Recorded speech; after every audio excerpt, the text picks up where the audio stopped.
Hey, it's Mark Ferguson with Investor More, and I'm standing outside the old restaurant I bought a very, very long time ago, and a lot of people have been asking me about it. And yes, I still own it, although I'm not sure I want to own it, but we'll talk about what's been going on with it, a little bit of the history of it, and what our plans are going forward. So of course, we love the likes, shares, comments. Love seeing new subscribers. Keep those coming as well. And we have lots of other videos and other flips, rentals, businesses, all that stuff too. So we're in Greeley, Colorado. And when I bought this property, it had been a Mexican restaurant for many years, and they sold it very cheap. And we weren't sure what to do with it, but I just knew it was very cheap. It's on a busy road. Those apartments I knew they were building, but had not been built yet. Actually, it was still, I don't even know if they'd torn down the buildings that were there before. So a lot has happened since this is kind of sat here. And there's more apartments back that way that were built since we've had it. So it's had a lot happen around it, not much to it. So, but we have had quite a bit of work done, just lots of delays and different things going on. Before, when you first walked into it, like I said, it was a Mexican restaurant. It had a few tables in here. The kitchen was back there. There's a little tiny bathroom back there. And it was a mess. It had gotten shut down numerous times for code violations and different things. And I think the original owner had passed away and his family sold it. And we paid $110,000 for it. So it was super cheap, but I didn't really know what to do with it at the time. And we had a number of people who wanted to rent it, who wanted to start a restaurant here. And the big issue we kept running into was they could not make it work with the city, because this property is literally like as big as this building is how big the lot is, pretty much. So there's very little parking, right? This is the only parking for the whole building. It's just this kind of parallel parking right here in front.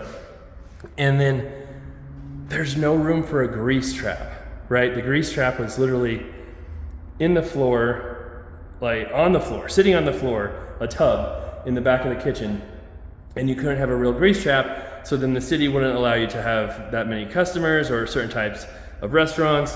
The bathroom was in back behind the kitchen. There was, you just would have had to do so much work. It was basically a tear down to make a restaurant work, and then you have to build it so incredibly small that it just wasn't really worth doing at that point. So if the original restaurant had continued to operate, it kept going, maybe that would have made sense. But starting a new one from scratch just didn't work over and over again. So eventually we decided to scrap that idea and take out the kitchen stuff. I kept a lot of the equipment somewhere in one of my buildings, and just kind of probably sell it as some kind of retail space and leave it kind of an open shell.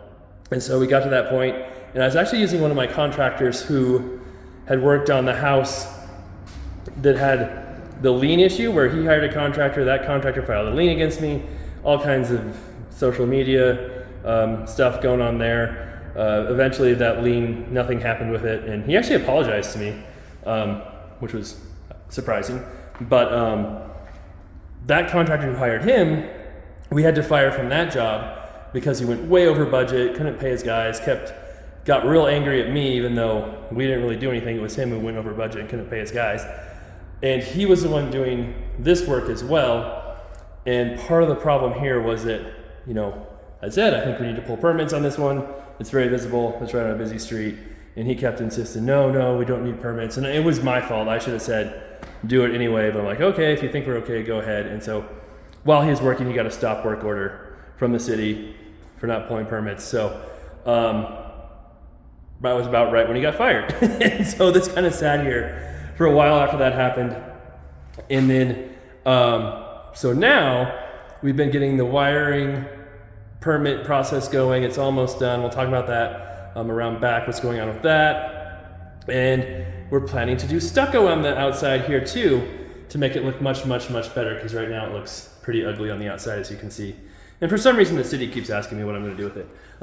But once, I think we actually just started the permit on the stucco today. So once that's done, the electrical's done, then maybe I'll sell it as kind of a shell.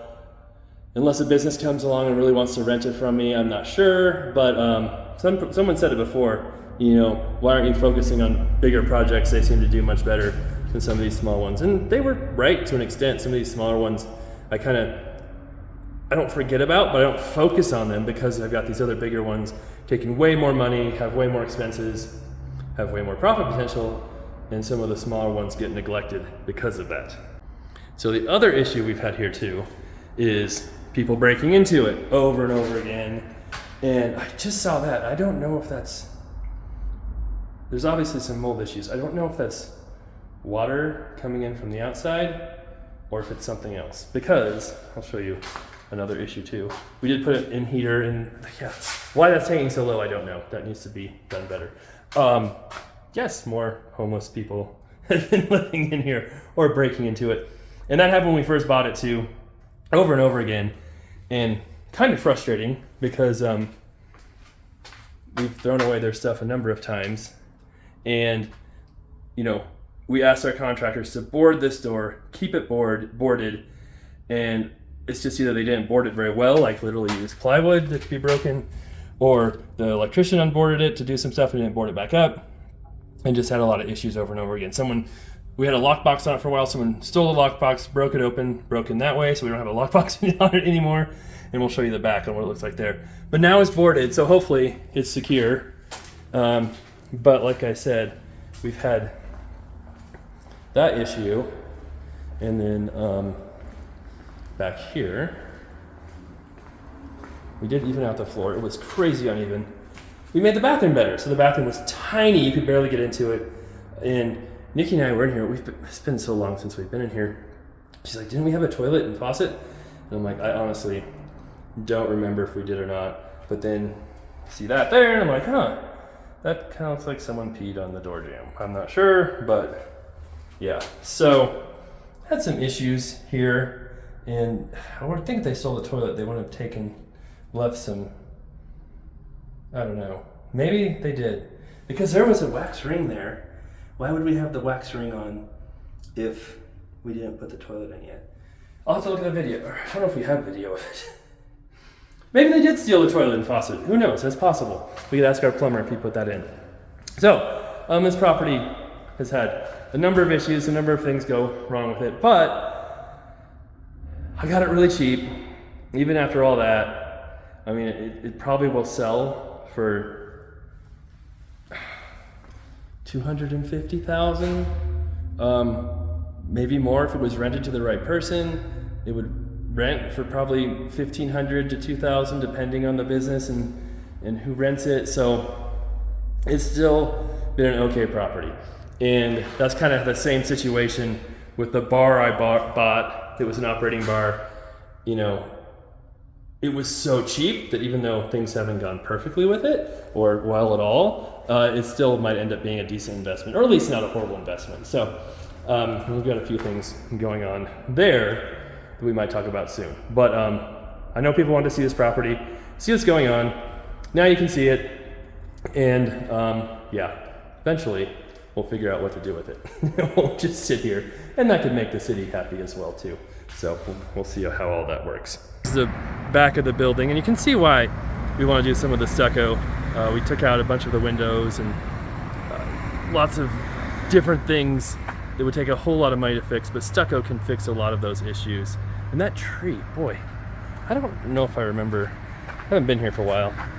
I'm sure obviously that tree was there before, but I don't remember it being that close to the building.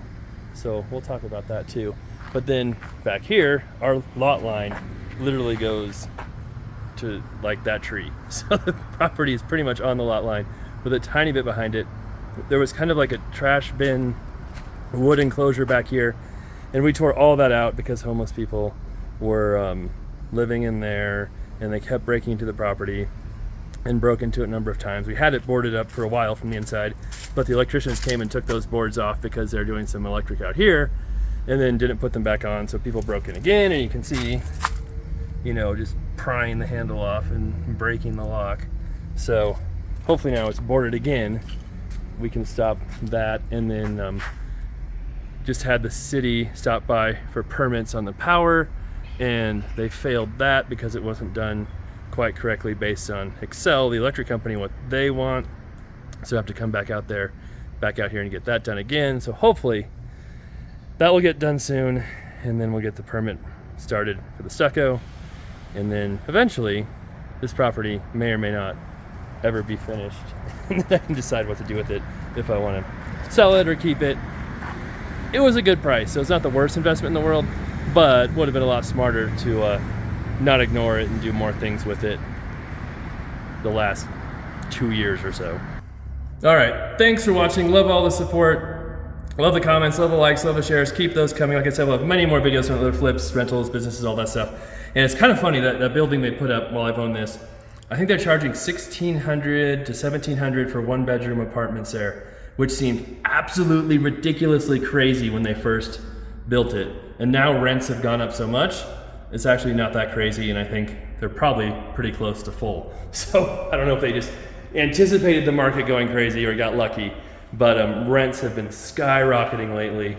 So even though values, I've looked at values recently, have really steadied out, the market has slowed down some, they haven't really dropped, but rents have really gone up. And usually in a high inflation environment, rents go up and values do go up as well. There's just kind of an initial shock when interest rates go up. So it'll be interesting to see what happens here in the next few months, because nationally and locally, inventory and listings are decreasing again. There's kind of a big jump there. Now they're going down again. So we'll see what happens. All right, thanks for watching. We'll be back soon.